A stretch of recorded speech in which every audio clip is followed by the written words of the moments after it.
جی چلیے اعوذ باللہ من الشیطان الرجیم بسم اللہ الرحمن الرحیم رب اشرح لی صدری ویسر لی امری واحلل عقدۃ من لسانی یفقہوا قولی۔ اے میرے رب میرا سینہ کھول دے اور میرا کام آسان کر دے اور میری زبان کی گرہ کھول دے تاکہ وہ میری بات سمجھ سکیں۔ اللہم ارنا الحق حقا وارزقنا اتباعہ وارنا باطل باطلا وارزقنا اجتنابہ۔ اے اللہ ہمیں حق کو حق کر دکھا اور اس پر چلنے کی توفیق عطا فرما، اور باطل کو باطل کر دکھا اور اس سے بچنے کی توفیق عطا فرما، آمین۔ آج ہم انشاءاللہ اب چوتھے پارے کی ہم سورہ نساء شروع کریں گے۔ تو سورہ نساء شروع کرنے سے پہلے جسٹ 5 منٹ ہم تھوڑا سا پچھلا اپنا ایک دفعہ جو ہم چوتھی سورت شروع کر رہے ہیں تو 3 سورتوں کا تھوڑا سا حوالے پہ آج ہم بات کر لیتے ہیں۔ قرآن کھلا، ہم نے سب سے پہلے سورہ فاتحہ پڑھی، ٹھیک ہے نا۔ اچھا، سورہ فاتحہ ہم سب سے زیادہ پڑھی جانے والی سورت ہے ظاہر ہے نمازوں میں، بلکہ اس کے بغیر نماز ہی نہیں ہے، ٹھیک ہے نا۔ تو سورہ فاتحہ جو کہ فتح ہے، کھول دینا، جب وہ کھلی تو ہمیں پتہ چلا یہ تو دعائیہ انداز ہے، ٹھیک ہے نا۔ اچھا، اس میں پھر ایک بہت اہم آیت ہے کہ ایاک نعبد و ایاک نستعین، کہ اللہ ہم تیری ہی عبادت کرتے ہیں اور کرتے رہیں گے۔ یہ فعل مضارع ہے، ٹھیک ہے نا۔ یہ گرامیٹیکل رول کے مطابق نعبد لگنے سے اس کا ترجمہ ہوگا کہ ہم تیری ہی عبادت کرتے ہیں اور تیری ہی عبادت کرتے رہیں گے، پریزنٹ بھی فیوچر بھی۔ وَإِيَّاكَ نَسْتَعِينُ، کہ تجھ ہی سے مدد چاہتے ہیں اور تجھ ہی سے مدد چاہتے رہیں گے۔ اچھا، اب وہی والی بات ہم کیسے کریں، کیسے سمجھیں، ہمارے اپنے خالق کو کیسے راضی کریں، اس کے لیے پھر آگے قرآن پورا ہے نا۔ یعنی یہ بات ہم سمجھ لیں کہ ہم اتنے بے بس ہیں کہ ہم اپنے خالق سے کہہ رہے ہیں کہ اللہ تو ہی مجھے بتا، مجھے تو سمجھ ہی نہیں آ رہا کہ کیسے کریں۔ پھر اللہ تعالیٰ نے ہم سے ہی کہا، اللہ نے کہا کہ اب مجھ سے تم دعا کرو، اہدنا الصراط المستقیم، کہ اتنے رستے ہیں اس میں سے مجھے سیدھا رستہ دکھا دے۔ یعنی یہ قرآن کیا ہے، اسی کو ہی ہم نے مضبوطی سے پکڑنا ہے۔ یہ ہمیں اتنے رستے ہیں دنیا میں، اور دیکھیں ہم سب واقف، گمراہی کا، فتنے کا راستہ، ہم خود بولتے ہیں کہ جیسے ہے سمجھ ہی نہیں آتا۔ اس مال میں اللہ سے یعنی ہمیں تم مجھ سے دعا کرو کہ اہدنا الصراط المستقیم، تو یہ ہمیں پتہ چل گیا کہ یہ تو ایک کانٹیکٹ ہے میرا، میں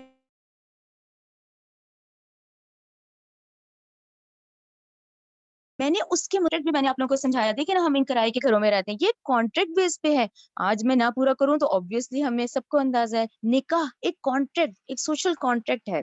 اسی طرح قرآن میں سٹارٹنگ میں ہم نے یہ اللہ ہی سے کہا کہ اللہ ہماری مدد کر، تو اللہ تعالیٰ نے کہا ٹھیک ہے اہدنا الصراط المستقیم، مجھ سے دعا مانگو۔ پھر چلے ہم بقرہ کی طرف آئے، پھر میں نے آپ لوگوں کو کہا کہ بقرہ اور آل عمران ایک جوڑے کی شکل میں ہے، ٹھیک ہے، یہ پیر کی ہے۔ اچھا، پیر کس طرح، اس پیر کو ہمیں حدیث مل گئی، میں نے آپ لوگوں سے وہ حدیث ڈسکس کی تھی، مسلم کی حدیث ہے 1874، کہ یہ تو زہراوین ہے، روشن تابناک صورتیں ہیں سورہ بقرہ اور سورہ آل عمران، اور اپنے پڑھنے والوں کی قیامت کے دن جب سورہ سبا نیزے پہ ہوگا تو یہ بادل کی شکل میں ہوں گی، یعنی ہم نے ان کی تلاوت پہ بھی زور دینا ہے، ٹھیک ہے نا۔ اچھا، بقرہ کے اندر جب ہم دوسری ہی آیت پر آتے ہیں، ابھی دوسری ہی آیت، جیسے قرآن سٹارٹنگ لی ہم دوسری آیت پہ آئے، دوسری آیت میں پھر ایک بات ہے، اتنی اہم بات ہے، ہمیں وہی تو سمجھنی ہے کہ دوسری آیت میں اللہ تعالیٰ نے کہا اس قرآن کو سمجھیں گے، جو اس سے ہدایت لیں گے وہ صرف متقین ہی ہوں گے، ٹھیک ہے نا۔ ایک بات کلیئر ہو گئی کہ دوسری ہی آیت میں اللہ نے کہا کہ ہدایت لینے والے کون ہوں گے، جو متقین ہیں، ان کی صفات سے سٹارٹنگ ہوتی ہے۔ ان کی صفات پہ بھی ہم دیکھ لیتے ہیں، ایک دفعہ 5 صفات ہیں ان کی، کہ ہدایت کون حاصل کرے گا، اس قرآن سے کون ہدایت حاصل کرے گا، وہ متقین ہوں گے۔ پھر ان متقین کی صفات سے سٹارٹنگ ہوتی ہے، تو پہلا ہی اتنا اہم نقطہ ہے کہ وہ غیب پر ایمان لانے والے، یعنی سب سے پہلے تو یہ نقطہ تم کلیئر کرو کہ بھئی جو غیب، یہ آج سارا ایمان بالغیب چل رہا ہے، ٹھیک ہے نا، یہ غیب پہ ایمان لاتے ہیں۔ نمبر 2، نماز قائم کرتے ہیں، پڑھتے نہیں ہیں، قائم کرتے ہیں۔ تیسرا، جو ہم نے رزق دیا اس کو اللہ کی راہ میں خرچ کر دیتے ہیں۔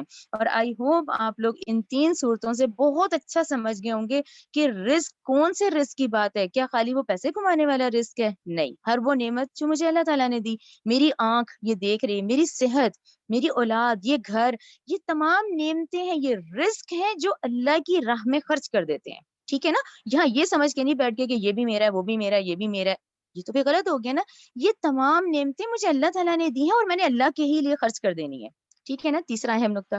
چوتھا تو بہت ہی اہم نقطہ ہے کہ وہ ایمان لاتے ہیں جو نازل کیا گیا آپ صلی اللہ علیہ وسلم پر، اور ایمان لاتے ہیں آپ صلی اللہ علیہ وسلم سے پہلے جو نازل کیا گیا ہے۔ یہاں پہ اس پوری دنیا کو اس کو ہم لوگوں نے پھر علیحدہ کیا کہ بھئی آج کا یہودی کون ہے، پھر ہم نے اس آیت سے سمجھ لیا کہ وہ صرف موسیٰ علیہ السلام پہ ایمان لاتے ہیں۔ پھر آج کی سب سے زیادہ تعداد اس وقت کرسچن کمیونٹی کی ہے۔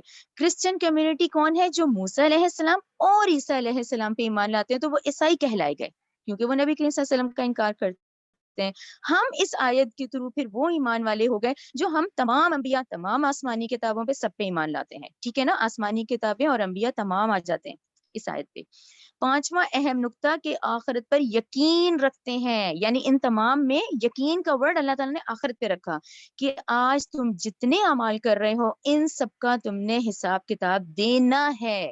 جو تمام میں نے تمہیں رزق، جو نعمتیں دی ہیں، ان کا میں حساب کتاب لوں گا، ہم نے دینا ہے، کیونکہ تمام نعمتیں ہم نے دیکھ لی نا، یہ تو اللہ کی دی ہوئی ہیں، یہ تمام پلانڈ ہے، پلانڈ لائف ہے، ماں باپ، بچے، اولاد، سب کچھ، رزق، کھانا پینا، سب، تو ان کا حساب بھی ہوگا، ان نعمتوں کا اللہ تعالیٰ حساب بھی دے گا۔ اب یہ کیسے ہوگا؟ یہ آخرت پر یقین رکھیں گے تم اپنے اعمال درست کریں گے، تو یہ 5 صفات ہیں۔ اچھا، پھر اس کا رزلٹ بھی اللہ تعالیٰ نے ہمیں بتا دیا آیت 5 میں، وَأُولَٰئِکَ هُمُ الْمُفْلِحُونَ، جن میں یہ 5 صفات ہوں گی، یہی لوگ، پریشر کیا ہے، یہی لوگ ہیں جو فلاح پانے والے ہیں، جو کامیاب ہوں گے، پھر یہ ہوں گے، رائٹ، کلیئر ہو گیا۔ اچھا، پھر سورہ آل عمران کی بھی ہم ایک ہی آیت ڈسکس کرتے ہیں۔ دیکھیں نا، ویسے تو ہر آیت ہی، میں کہتی ہوں ہر آیت ہی پڑھنے والی اور اس طرح سے ہے، لیکن میں نے یہ چند آپ لوگوں کے ریمائنڈر کے طور پہ رکھی ہیں۔ اچھا، سورہ آل عمران کی ہم نے 7ویں آیت پڑھی، کیونکہ ہم نا ان میں الجھ جاتے ہیں۔ اب 7ویں آیت کتنی اہم ہے کہ اللہ تعالیٰ نے کہا محکمات کو پکڑ لو، قرآن پڑھ رہے ہو نا تو محکمات، الکتاب جو ہیں وہ محکمات ہیں، شرعی حکم کیا ہے، کیا حلال ہے، کیا حرام ہے، کیا کرنا ہے، کیا نہیں کرنا ہے، دیٹس اٹ۔ اچھا، پھر اس میں متشابہات بھی ہیں، جنت کیسے ہوگی، عالم برزخ کیسا ہوگا، فرشتے کیسے دکھتے ہیں، اچھا اللہ کی کرسی کیسی ہوگی، ٹھیک ہے نا۔ تو اللہ تعالیٰ نے کہا جن کے دلوں میں ٹیڑھ ہے وہ متشابہات میں پڑ جاتے ہیں، اور الکتاب جو ہے وہ اصل جڑ ہے، اس کو پکڑ لو۔ تو یہ ایک اہم نقطہ ہمیں پتہ چل گیا کہ بھی ہمیں ڈسکشن کا ہمارا پہلو کون سا ہوگا کہ جس میں ہمیں الکتاب پہ زور دینا ہے کہ کیا کرنا ہے، کیا نہیں کرنا ہے، متشابہات میں نہیں پڑنا۔ یہ کلیئر ہو گیا ہم لوگوں کے لیے۔ بقرہ اور آل عمران جوڑے کی شکل میں ہے، زہراوین اس کو حدیث میں کہا گیا ہے، ٹھیک ہے۔ اب ہم آتے ہیں آج سورہ نساء کی طرف، ٹھیک ہے نا، آج ہماری سورہ نساء ہے۔ سورہ نساء سورہ مائدہ پھر جوڑے کی شکل میں ہے، رائٹ، کلیئر ہو گیا۔ سورہ فاتحہ مکی سورت، پھر ہم مدنی دور میں انٹر ہو گئے۔ مدنی دور میں بقرہ آل عمران کو ہم نے پڑھا۔ بقرہ میں خطاب سابقہ امت مسلمہ سے ہے جسے ہم آج کا یہود کہتے ہیں۔ آل عمران میں کون ہے؟ یہ آج کے نصارہ ہیں، ٹھیک ہے نا۔ اچھا، جو کہ آج کرسچن کمیونٹی ہے، پھر سے باقاعدہ خطاب پڑھے ہم نے کہ بھئی وہ ان کی طرف خطاب تھا، یہ ان کی طرف تھا، امتین کی طرف تھا، وہ بھی ایک امت تھی سابقہ امت مسلمہ، ہم کون ہیں؟ موجودہ امت مسلمہ ہے۔ یہ کلیئر ہو گیا آپ لوگوں کو۔ اب ہم اگلے جوڑے کی طرف آتے ہیں۔ اگلا جوڑا سورہ نساء سورہ مائدہ، ٹھیک ہے۔ اب سورہ نساء سورہ مائدہ جو آج ہم پڑھیں گے، اچھا ان میں کیا ہے؟ ان میں پھر اسی طرح احکامات شریعت ہیں جو کہ ہم بقرہ میں پڑھنا ہے۔ بقرہ میں تو ہم نے بڑی ڈیٹیل سے پڑھے تھے نا احکامات شریعت، اچھا یہاں پہ مزید ڈیٹیل آتا ہے۔ اب سورہ نساء سورہ مائدہ میں ہم کیا پڑھیں گے؟ اس میں احکامات شریعت بھی ہوں گے، اس میں معاشرتی نظام ہوگا، اور جو بڑی اہم چیز جو ہم اس میں پڑھیں گے وہ کیا ہوگی؟ یہ ڈسکشن کا یہ پہلو بہت امپورٹنٹ ہے کہ دیکھیں، ایک مرد ایک عورت، ٹھیک ہے نا، مرد بھی اللہ کی مخلوق ہے، عورتیں بھی اللہ کی مخلوق ہیں، یہ مرد اور عورت جب رشتے ازدواج میں منسلک ہو جاتے ہیں تو یہ ایک یونٹ ہوتا ہے، مرد اور عورت میاں بیوی ایک یونٹ ہے، یہی یونٹ جب بچے ہوتے ہیں پھر کیا ہے؟ خاندان کی شکل کرتا ہے، لے آتا ہے، وہی خاندان کل کا معاشرہ ہوتا ہے، اسی سے یہ معاشرہ بیس کرتا ہے۔ آپ لوگوں کو یاد ہوگا ہم نے جب میں نے طلاق کی آیات شروع کی تھی تو ہم نے بڑا ڈیٹیل ڈسکشن کیا تھا اس والے خاص کر کے اس رشتے پہ کہ یہ مرد اور عورت کا جو رشتہ ہے وہ اسے میں آئلی قوانین کہوں گی، یہ آئلی معاملات ہیں، اور یہ اتنے اہم ہے کہ پورا قرآن میں آپ کو سب سے زیادہ ملیں گے، یعنی مجھے تو اس کی کاؤنٹنگ بھی نہیں اندازہ، ہر تھوڑی دیر میں کہا جائے گا کہ اس رشتے پہ فوکس کرو، یہ بہت اہم ہے، جس سے پھر خاندان، جس سے پھر معاشرہ بنتا ہے۔ یہ ایک اہم نقطہ ہوگا جو ابھی میں آیات شروع کروں گی سورہ نساء کی، جس میں کہ ہم اب یہ آئلی معاملات پڑھیں گے. اچھا، پھر دوسرا اہم نقطہ کہ اللہ تعالیٰ نے ایک جذبہ رکھا ہوا ہے جنسی، جس کو ہم سیکس کہتے ہیں، ٹھیک ہے نا.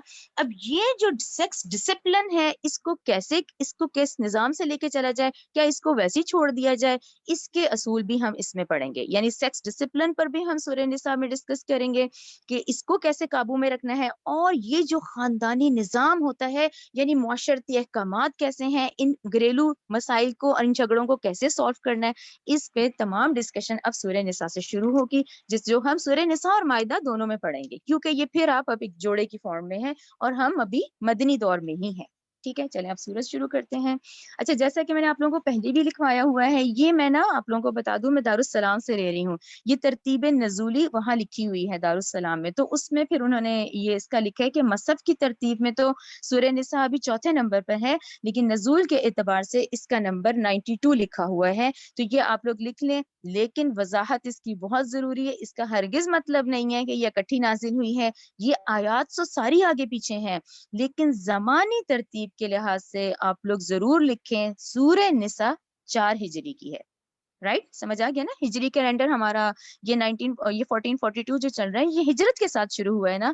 تو اس میں مفسرین کی رائے کے مطابق سورہ نساء 4 ہجری میں ہوئی ہے، جو کہ اب ہم شروع کرتے ہیں. ٹھیک ہے، چلیں. بسم اللہ الرحمن الرحیم. شروع اللہ کے نام سے جو بہت مہربان اور نہایت رحم کرنے والا ہے. پہلی آیت بہت اہم ہے، اس کو غور سے دیکھیں. یا ایھا الناس کو ضرور سرکل کریں. دیکھیں یہاں کوئی آمنو نہیں کہا، کوئی کفار سے نہیں مخاطب ہوا. اس میں کیا رائٹ ناؤ جو 7.5 بلین اس وقت آبادی ہے، اس وقت اتنی بڑی تعداد ہے دنیا کی، تو یا ایھا الناس کہہ کے مخاطب ہوئے. اللہ تعالیٰ نے کہا اے لوگو، تمام. یہ تمام ہم کون ہیں؟ ہم نسل انسانی ہیں، ٹھیک ہے نا. یہ نسل انسانی میں تمام، کسی اسپیسیفک کی طرف نہیں کہا بھی یہود ہیں، نصارہ ہیں، ایمان والے ہیں. یا ایھا الناس، اے لوگو، اتقو، تم ڈرو، ربکم، اپنے رب سے، الذی، وہ جس نے، خلقکم. یہ گرامیٹیکل رول نا آپ لوگ اپنے تھوڑا تھوڑا ذہنوں میں بٹھانا شروع کریں کہ خلقکم، تمہیں پیدا کیا، یعنی کم کا مطلب تم. خلقکم، خلقکم، تمہیں پیدا کیا، من نفس واحدہ، ایک جان سے. ٹھیک ہے. اچھا، نفس واحد و خلق، اور اس نے پیدا کیا، منہا، اس سے، زوجہا، اس کا جوڑا، زوجہا، اس کا جوڑا. اچھا، نفس واحدہ کو اس لیے آپ لوگ سرکل کریں کہ دیکھیں اب یہ وہی بات اس کا مفسرین نے رائے دی ہے کہ نو، یعنی اسپیشیز تو ایک ہے، یہ انسانی نسل چل رہی ہے، جن سے 2 ہیں. ٹھیک ہے نا، ہم میل اور فیمیل کہتے ہیں، سیکس. تو ایک جان، یعنی انسان کی انسان سے ہی، یعنی ہم لوگ مرد اور عورت کون ہے؟ یہ ایک ہی، اس سے یہ جوڑا بنا ہے. یعنی کیا کہیں گے کہ اسپیشیز نو ایک ہے، جن سے 2 ہیں.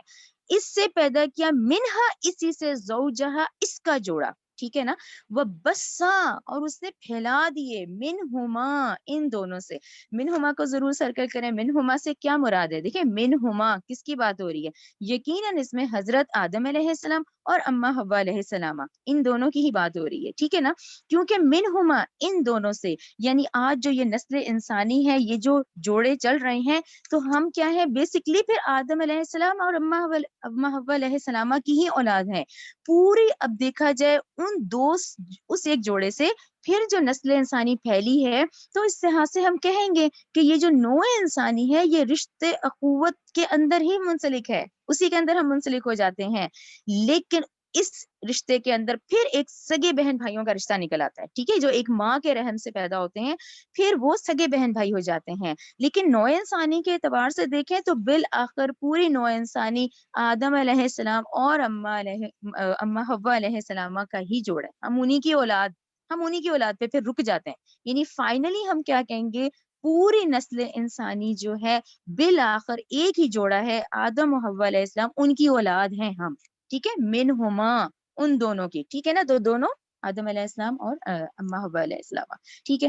اچھا، پھر رجالن کثیرن، ان دونوں سے پھر پھیلا دیے مرد کثرت سے اور عورتیں کثرت سے. ٹھیک ہے، رائٹ. آپ لوگوں کو کلیئر ہو گیا نا. ایک وہ نسل انسانی جو کہ آدم علیہ السلام اور اما حوا پہ رکتے ہیں، پھر اس کے بعد ایک مزید جو اپنی سگی ماں، یعنی کہ ماں کے رحم سے نکلے ہوئے بہن بھائی. ٹھیک ہے نا. اچھا، وتقو کو غور کریں، یعنی ایک آیت میں 2 دفعہ تقوی کا ذکر آ گیا. وتقوا اللہ، تم ڈرو اللہ سے.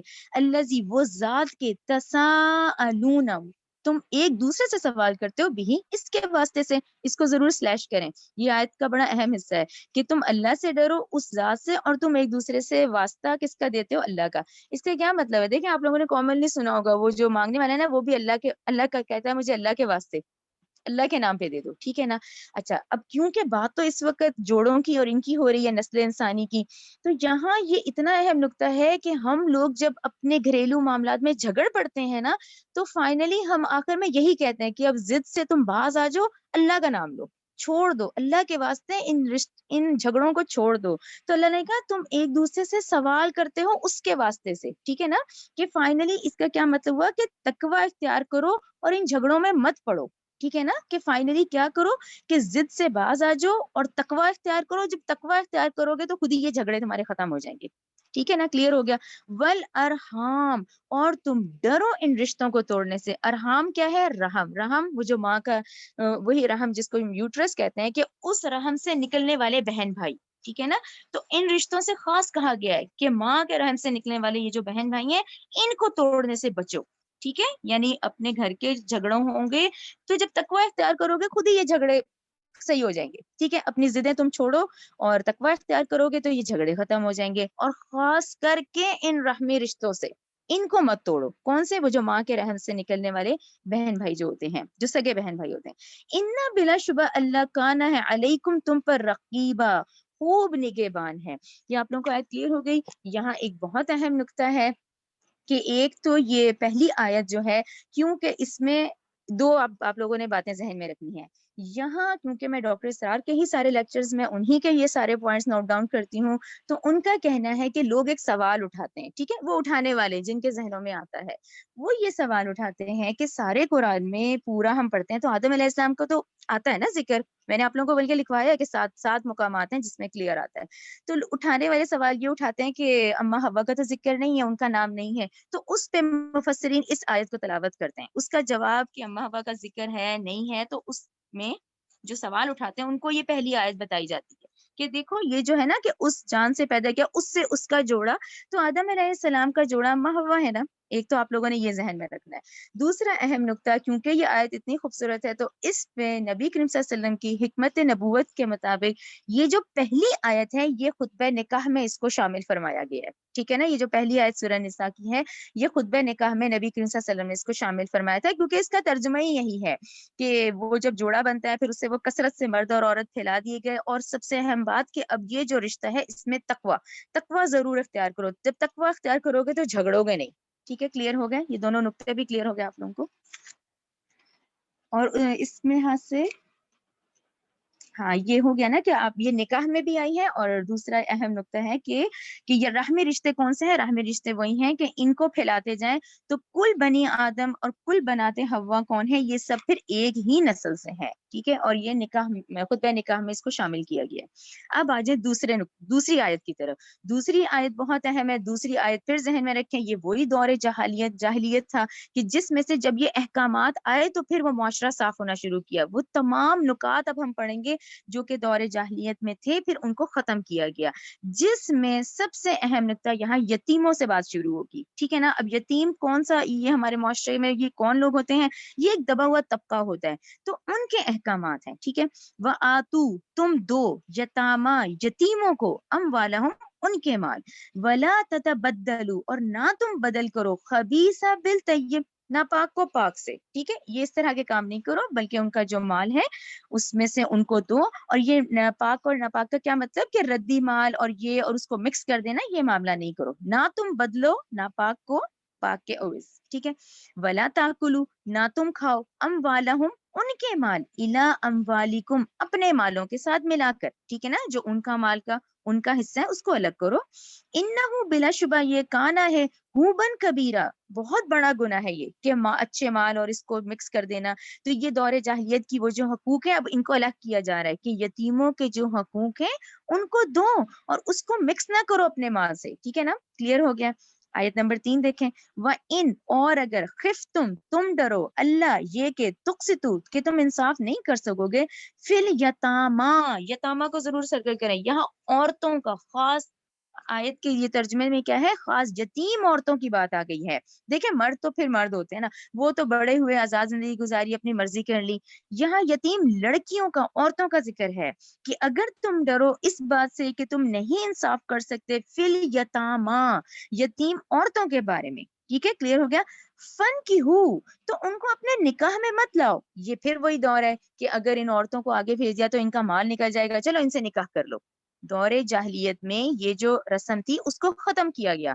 کیا کہا گیا کہ تم ڈرو اس بات سے کہ تم نہیں انصاف کر سکو گے ان یتیم عورتوں کے بارے میں، تو ان سے پھر نکاح مت کرو. فن کی ان کو اپنے نکاح میں مت لاؤ، ماں ان سے جو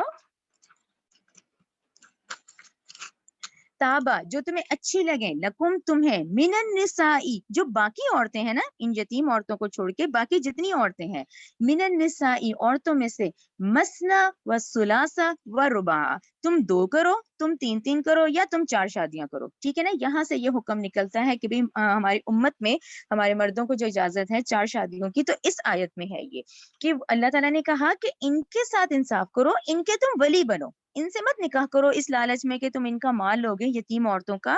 ان کو اپنے نکاح میں مت لو، بلکہ اس کے علاوہ تمہیں جو عورتیں بھلی لگیں، تابا اچھی لگیں، تو ان سے 2 2 3 3 4 4 کرو. یہ حکم آپ لوگوں کو کلیئر ہو گیا؟ ٹھیک ہے نا. اور اس میں کیا حکم آیا کہ یتیم بچیاں جو ہیں ان کے ولی بنو. ٹھیک ہے نا، ان کے ولی بنو اور آگے تم ان کی اچھی طریقے سے شادیاں کرو، اور ان عورتوں کے علاوہ باقی تمہیں جو پسند ہے ان سے 2 2 3 3 یا 4 4 کر لو. یہ کلیئر ہو گیا؟ آگے دیکھیں. اچھا میں تو اس کو کہتی ہوں آپ لوگ سلیش کر دیا کریں. اتنی بڑی آیتیں ہوتی ہیں نا کہ ان پھر آیت کا ترجمہ آگے چینج ہو جاتا ہے. جیسے اس کو سلیش کریں، پھر دیکھیں فَإِن، پھر اگر خفتم، تم ڈرو، اللہ تعدلو، اب کہ تم انصاف نہیں کر سک رہے، اب تم نے 3 3 4 4 شادیاں، تم انصاف نہیں کر سک رہے، فواحدتن، اس کو سرکل کریں تو تم ایک ہی کرو. پھر بہتر ہے کہ تم ایک ہی نکاح کرو. او یا ما ملکت ایمانکم، یا جن کے تم مالک ہوئے تمہاری دائیں ہاتھ والی. ٹھیک ہے. اب تمہارے دائیں ہاتھ والی کون ہے، یہ اتنا اہم نکتہ ہے کہ اس کو میں اچھی طریقے سے آگے ڈیٹیل بتاؤں گی. ابھی آپ لوگ یہی سمجھیں کہ یہ ان کنیزوں کی بات کی جا رہی ہے، ان لونڈیوں کی بات کی جا رہی ہے کہ اول تو تم انصاف نہیں کر سکتے تو ایک نکاح کرو. ٹھیک ہے، ایک کرو. یا پھر جن کے تم مالک ہو، وہ لونڈیاں کنیزیں جو تمہارے پاس ہیں، جو تمہارے پاس اپنی کنیزیں ہیں، جو لونڈیاں ہیں، ان سے بھی تم بیوی کی طرح صحبت اختیار کر سکتے ہو. لیکن اس کا ڈیٹیل میں آگے آپ کو بتاؤں گی. ذالکا، یہ ادنا زیادہ قریب ہے، اللہ تعالی کہ تم ناانصافی کرو. یہ بات سمجھ آ گئی آپ لوگوں کو؟ یہاں آپ لوگ لازمن لکھیں سورہ نساء 129 جو ہم آگے پڑھیں گے، اس کا آپ کو ڈیٹیل جو ہے نا سورہ نساء 129 میں ملے گا کہ اللہ تعالیٰ نے کہا تم نہیں انصاف کر سکتے تو ایک ہی کرو. ٹھیک ہے نا. تو آیت 129 لکھیں، اس کا مزید ڈیٹیل ہم وہاں پڑھیں گے. ٹھیک ہے نا. کلیئر ہو گیا کہ ایک نکاح کرو یا پھر ان لونڈیوں اور کنیزوں کو جو تمہارے پاس ہیں. آگے دیکھیں آیت نمبر 4. وَآتُوا، تم دو، نساء عورتوں کو، صدقاتہن نحلۃ، کیا خوش دلی سے ان کے مہر دو. تو مہر فرض ہے، یہ لازمی دینا ہے. یہ جو ہمارے ہاں کیا جاتا ہے یہ غلط ہے. قرآن کی اکارڈنگ ٹو دس آیت نمبر 4 پہ مہر خوش دلی سے دو، یہ فرض ہے ان کا، یہ دو ان کو. فَإِن تِبْنَ، پھر اگر وہ خوشی سے دے دیں، لکم، دیکھیں کم تمہیں، ٹھیک ہے، ان شیئن کچھ بھی، منہ اس میں سے، نفسن اپنے دل سے، فَكُلُوهُ تو تم کھاؤ، ہنی مریا، سوری مریا، رشتہ بستہ، یعنی کہ جو تم نے مہر تو دے دیا، تم نے اتنا مہر دے دیا، ٹھیک ہے نا، اب وہ اس کا حق ہے. لیکن اگر وہ خوشی سے تمہیں دیتی ہے تو کھاؤ پیو. ٹھیک ہے نا. لیکن اس کو دو، مہر اس کا حق ہے، یہ فرض ہے تم اس کو دو. ٹھیک ہے. آیت نمبر 5. ولا تو اور نہ تم دو، ولا تصفہاء، اور نہ تم دو یہ بے سمجھ یتیم بچے. اب وہ یتیم بچے جو ابھی سن شعور کو نہیں پہنچے، ابھی وہ نہ سمجھ ہیں، چھوٹے ہیں، تو تم ان کو مت دو. اموالکم، اپنے مال میں سے، اللہ تھی وہ جو، جن کو جعل اللہ نے بنایا، لکم تمہارے لیے، قیامن گزران کا سبب. ٹھیک ہے نا. ابھی ان کا مال ان کو مت دو کیونکہ ابھی یہ ناسمجھ ہیں، یہ چھوٹے ہیں. ورزقوہم، اس پہ آپ لوگ سلیش کر دیں، ورزقوہم فیہا وکسوہم، تم کھلاؤ انہیں اور پہناؤ انہیں، کیونکہ اب یتیم کا مال تمہارے پاس ہے، تم ان کو کھلاؤ، تم ان کو پہناؤ. پھر دیکھیں آگے، وقولو، اور تم کہو، لہم، ان سے. ہم کا صیغہ دیکھیں زیادہ جمع کے لیے آتا ہے، ہم، ان سے، اور تم کہو ان سے قول معروفہ. ٹھیک ہے. اب یتیم بچے ہیں تو کیا حکم ہے، ان سے اچھی بات کرو، اچھے طریقے سے بات کرو. آیت نمبر 6 وَابْتَلُوا اور تم جانچتے رہو یتاما ان یتیموں کو حتیٰ یہاں تک کہ اذا جب بلغوا وہ پہنچ جائیں نکاح کی عمر کو. ٹھیک ہے تم یہ دیکھتے رہو جب وہ بالغ ہونے کی عمر تک اور سمجھ کی عمر پہ پہنچ گئے ہیں سلیش فَإِن پھر اگر آنستم تم پاؤ منہم ان میں رشدن اب تمہیں لگ رہا ہے کہ یہ سمجھدار ہو گئے ہیں ان میں سمجھ آ گئی ہے ان کو عقل آ گئی ہے فَدْفَعُوا تو سونپ دو الیہم ان کی طرف اموالہم ان کے مال. ٹھیک ہے ان کے مال ان کو دے دو. ٹھیک ہے سلیش کر لیں ولا تاکلوہا اور نہ تم کھاؤ ان کو. اچھا تا کو دیکھیں تا کا صیغہ تمہارے لیے آئے گا ولا تاکلوہا نہ تم کھاؤ ان کو اسرافن حد سے بڑھنے والا و بدارن اور جلدی جلدی کرنا ہے این یکبرو کہ وہ بڑے ہو جائیں. ٹھیک ہے نا ابھی تمہیں پتہ ہے یہ چھوٹے ہیں تو تم نے کہا میں جلدی مال ختم کر لوں ان کا تاکہ جب بڑے ہوں تو نہ ہو تو اللہ نے کہا یہ کام نہیں کرنا. نہ تم کھاؤ حد سے بڑھ کر جلدی جلدی ان کے کہ یہ یتیم بڑے ہو جائیں. ٹھیک ہے نا ان کو اتنا ہی دو جیسے ہم نے پڑھا ہے کہ بھی ان کو اتنا ہی ان کو کھلاؤ بھی ان کو پہناؤ بھی اور جو ان کے مال سے ان کو دو.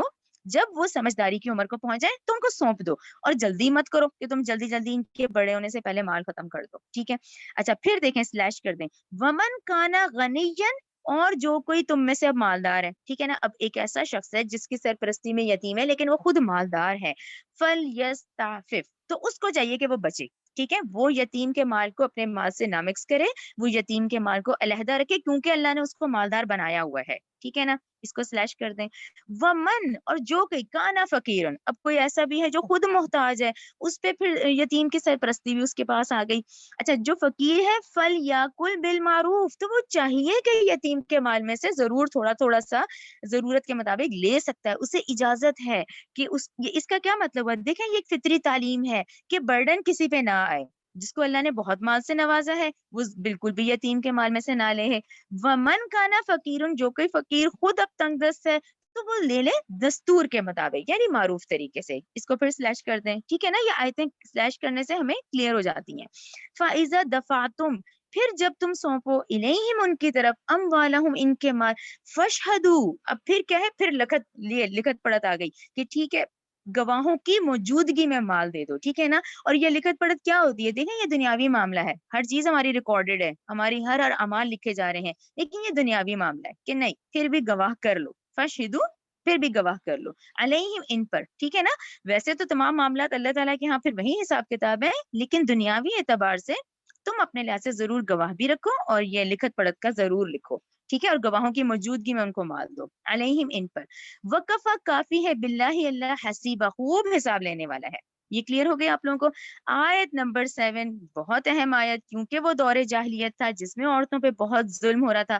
دیکھیں سورہ نساء ہے یہی پورے 114 صورتوں میں کہیں سورہ رجال نہیں ہے سورہ نساء ہے کہ یہ جو دبا ہوا طبقہ ہے اس کے حقوق بہت کلیئر ہیں اس صورت میں. ٹھیک ہے نا 7 جو آیت ہے یہ پہلی بار عورتوں کو وراثت کا حق دیا جا رہا ہے اس کی کلیئر آیت ہے آیت نمبر 7 جو کہ پہلے نہیں دیا جاتا تھا. ٹھیک ہے نا للرجالی مردوں کے لیے نصیبن حصہ ہے مما اس میں سے جو طرح کا چھوڑ جائیں والدانی ان کے ماں باپ والاقربون ان کے قرابت دار. یہ آیت کلیئر ہو گئی کہ مردوں کے لیے حصہ ہے جو چھوڑ جائیں ان کے ماں باپ ان کے قرابت دار. سیم اسی طرح اللہ تعالیٰ نے دوسری آیت کا حصہ اسی آیت کا حصہ دیکھیں وللنسائی عورتوں کے لیے بھی نصیب حصہ ہے مما اس میں سے جو طرح کا چھوڑ جائیں والدانی والدین والاقربون اور قرابت دار. ایگزیکٹ سیم ہے رجال کا بھی اور نساء کا بھی کلیئر آ گیا. تو یہ پہلی بار عورتوں کو وراثت کا حق دیا جا رہا ہے. ٹھیک ہے اچھا مما اس میں سے قلّ منہ او کثرہ یعنی کہ اگر مال تھوڑا ہے تب بھی حصہ نکلے گا مال زیادہ چھوڑ کے گئے تب بھی حصہ نکلے گا نصیبم مفروضہ اس حال میں کہ وہ حصے مقرر کیے جائیں گے. ٹھیک ہے وہ مقرر کیے ہوئے حصے ہیں اگر مرد کو اتنا ہے تو عورت کو بھی دیا جائے گا. ٹھیک ہے یہاں پہلی دفعہ عورتوں کو جو وراثت کا حق ہے اس کی آیت کلیئر آ گئی. ٹھیک ہے آیت نمبر 7 اب آ جائیں آیت نمبر 8 کی طرف. وَإِذَا اور جب حاضر ہوں حضر القسمتا جب حاضر ہو تقسیم کے وقت. ٹھیک ہے اب یہ جو عدالت میں یا جہاں کہیں بھی کورٹ میں تقسیم کا وقت ہے تقسیم ہو رہی ہے یہ کوئی بھی ایریا ہے جہاں پہ پتہ چل رہا ہے کہ بھی یہاں وراثت تقسیم کی جا رہی ہے. اول القربہ رشتہ دار، والیتامہ یتیم، والمساکین مسکین. ٹھیک ہے نا. اب وہ جو سب لوگ حاضر ہیں، تقسیم ہو رہی ہے، اس میں کوئی رشتہ دار ہے غریب وہ بھی کھڑا ہے، کوئی یتیم بھی کھڑا ہے، کوئی مسکین بھی کھڑا ہے. فرزقوہم، تو اپنی وراثت میں سے تھوڑا سا ان کو بھی دے دو. منہ، اس تقسیم کے وقت جب وہ تقسیم ہو رہی ہے. وقولو، تم کہو، لہم، ان سے، قولا معروفا، اچھی بات کرو. مثلا ان کو جھڑکو مت کہ ٹھیک ہے یہ تو ہماری تقسیم ہے، یہ تو ہماری وراثت ہوئی ہے، تم کیوں آگے کھڑے ہو گئے ہو. بلکہ اللہ تعالیٰ نے کہا وہ جو کھڑے ہیں ان کو بھی تھوڑا سا دے دو، اور ان سے قول معروفا، اچھی معقول بات کرو معروف طریقے سے. ٹھیک ہے. آیت نمبر 9. وَلْيَخْشَى، اور چاہیے کہ ڈریں. یہ دیکھیں یہ کنیکٹڈ آیات میں اس طرح سے کہتی ہوں کہ 8 سے 9 دیکھیں. چاہیے کہ ڈریں وہ لوگ، لو، اگر ترکو، وہ چھوڑ جائیں، من خلفہم، اپنے پیچھے، ذریتن ضعافن، کمزور اولاد، خافو، تو وہ کیسے خوف کھاتے ہیں، علیہم، ان پر، فلیتقوا اللہ، تو چاہیے کہ اللہ سے ڈرو، ولیقولوا، اور چاہیے کہ کہیں، قولا سدیدا، اچھی بات. ٹھیک ہے نا. اس تقسیم کے وقت تمہیں ہو رہا ہے کہ جی تمہاری وراثت ہے اور تم ان کو جھڑکو گے، تو تم خود بھی سوچ کے رکھو کہ تم اگر کوئی ایسا ہو تمہارے ساتھ یہ سچویشن آ جائے، تمہارے کمزور چھوٹے بچے ہوں، تو اس طرح ان کا بھی خیال کرو. ٹھیک ہے. آیت نمبر 10. ان الذین، بلا شبہ وہ لوگ، یاکلون، جو کھاتے ہیں، اموالا، مال، یتاما، یتیموں کا، ظلم سے، انما یاکلون، وہ بے شک ڈالتے ہیں، فی بطونہم، اپنے پیٹوں میں، نارن، آگ، وسیصلون، اور ان قریب، وہ سا کا ہوتا ہے ان قریب، ان قریب، اور یا وہ. ٹھیک ہے. یا اور تا کا فرق آپ کو پتہ چل گیا نا. تاکلون، تم کھاتے ہو. یا کا صیغہ آنے سے ترجمہ کیا ہوگا، وسیصلون، ان قریب وہ داخل ہوں گے، سعیرہ، دہکتی آگ میں. تو یہ کلیئر ہو گیا کہ دیکھیں کتنا اہم نقطہ ہے کہ تم نہیں کرو گے تو یہ پھر ہے انجام، کہ ایسا نہیں کرو گے تو وہ اپنے پیٹوں میں آگ بھی بھر رہے ہیں، ان قریب وہ داخل ہوں گے دہکتی آگ میں. اب آپ لوگ ضرور اپنے قرآن پہ لکھیں، اپنے ذہنوں میں بٹھا لیں. پورے قرآن میں یہ جو قانون وراثت ہے، جو اب میں آیات پڑھوں گی، وہ ہے 11، 12، 13، 14. پورے قرآن میں 11، 12، 13، 14 یہ وہ آیات ہیں جس پہ ڈاکٹر صاحب کا کہنا ہے کہ آپ یہ دیکھیں کہ یہ وہ 4 آیات ہیں جس پہ آج جلدوں کی جلدیں تیار ہیں. یعنی ان 4 آیات میں جلدیں ہیں، آج آپ لوگ جائیں تو آپ کو مل جائیں گی. پہلا اہم نقطہ. اچھا اب دوسرا دیکھیں، یہ جو اللہ نے آپ کو، یہ جو آج میں آپ لوگوں کو ہم لوگ پڑھ رہے ہیں قرآنی آیات، یہ ہم پہ فرض ہے کہ جتنا مجھے اللہ نے توفیق دی، اب میں نے یہ امانت آپ کو دی اور آپ آگے پہنچائیں گے. یہاں تک تو کلیئر ہو گیا کہ یہ فرض ہے، امت محمدیہ پہ فرض ہے کہ جو اس کو توفیق دی اب وہ آگے پہنچائے. اب ان آیات کو جب میں پڑھتی ہوں تو بہت سارے سوال اٹھتے ہیں. اب ہر ایک کے ذہنوں میں کوئی نہ کوئی سوال ہوتا ہے کہ وراثت کے یہ والے احکام، وہ والے احکام. اب دیکھیں میں تو وہی ترجمہ کروں گی جو ہے، جو میں آپ لوگوں کو، اللہ نے مجھے توفیق دی، جو میں پہنچاؤں گی. جو آپ لوگوں کے ذہن میں سوال اٹھتے ہیں اس کے لیے دیکھیں عالم اور مفتی کو پھر فالو کرنا پڑتا ہے، کیونکہ وہ جو عالم اور مفتی ہوتے ہیں نا، انہوں نے اپنی زندگیاں لگائی ہوتی ہیں ان مسئلوں کے سوال اور جوابوں پہ. تو میں صرف یہ ترجمہ جو اللہ نے توفیق دی وہ میں آپ لوگوں کو بتاؤں گی اس ترجمے، کیونکہ اس میں اتنے سوال اٹھتے ہیں. لیکن وہ پھر اس شخص کو ہے جو عالم ہے، جو مفتی ہے. یہ آپ اور میں جو کام کریں یہ ایز اے امت محمدیہ ہے، یہ میں نے آپ کو امانت دی، اب آپ لوگ آگے کریں گے اس کو. لیکن یہ جو سوال اٹھتے ہیں نا بہت زیادہ ذہنوں میں، اس کے لیے لازم ہے کہ عالم اور مفتی ان سے رجوع کیا جائے، انہوں نے اپنی زندگیاں لگائی ہوتی ہیں. کلیئر ہو گیا؟ چلیں اب ہم آ جاتے ہیں اپنے اس ٹاپک کی طرف. اچھا